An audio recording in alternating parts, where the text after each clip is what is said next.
പരിപാടിയും കഴിഞ്ഞു. രാവിലെ തന്നെ തിരുവനന്തപുരത്ത് ഷൂട്ടിനുള്ള പോക്കാണ്. വീട്ടിന്റെ അവിടെ നിന്ന് ലൊക്കേഷനിൽ 1.5 മണിക്കൂർ ഉള്ളെങ്കിലും ഗൂഗിൾ മാപ്പ് നോക്കി പോകുന്നുണ്ട് 2 മണിക്കൂർ മുമ്പ് ഞാൻ വീട്ടിൽ നിന്ന് ഇറങ്ങി കഴക്കൂട്ടം കഴിഞ്ഞപ്പോൾ നമ്മളെ തിരുവനന്തപുരംകാരുടെ സ്വകാര്യ അഹങ്കാരം തലയുയർത്തി ഇങ്ങനെ നിപ്പുണ്ട്.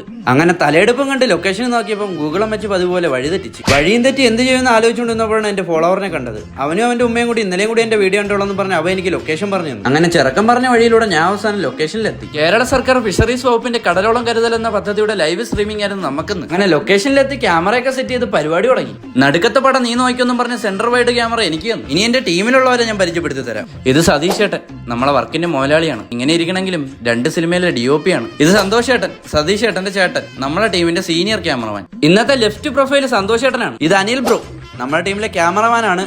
ഇന്ന് ജിംബൽ ഓപ്പറേറ്റർ. ഇത് ഒലൻ ബ്രോ, നമ്മുടെ ടീമിന്റെ ആസ്ഥാന സ്വിച്ചർ. പക്ഷെ ഇന്ന് പുള്ളി ലൈവ് സ്ട്രീമിംഗ് ആണ്. ലൈവ് സ്വിച്ചിങ് ഇന്ന് സതീഷായിട്ട് എടുത്തിട്ടുണ്ട്. അങ്ങനെ കൾച്ചർ പ്രോഗ്രാം ഒക്കെ കഴിഞ്ഞ് മെയിൻ ഫംഗ്ഷനിലോട്ടായി. ഫംഗ്ഷൻ തുടങ്ങിയപ്പോൾ എന്നെ പിടിച്ച് റൈറ്റ് ക്യാമിലോട്ടാക്കി. സ്റ്റേജിലാണെങ്കിൽ നമ്മളെ പലവപ്പിലുള്ള മന്ത്രിമാരും മേയറും കളക്ടറും പിന്നെ നമ്മുടെ സ്വന്തം CM ഉണ്ട്. പരിപാടി എന്തായാലും അടിപൊളിയായിട്ട് കഴിഞ്ഞിട്ടുണ്ട്. വേദി ഒഴിഞ്ഞ് സദസ് ഒഴിഞ്ഞ് കസാരകൾ മാത്രമായി. അങ്ങനെ പാക്ക് ചെയ്ത് നമ്മൾ വെളിയിലിറങ്ങി. വർക്ക് കഴിഞ്ഞ് നമ്മളെ സെറ്റിലുള്ള ടെൻഷനും സതീഷ് ഏട്ടനും വർക്ക് കഴിഞ്ഞതിന്റെ സന്തോഷത്തിൽ നമ്മൾ നേരെ വീട്ടിലോട്ട്. അപ്പൊ ബൈ.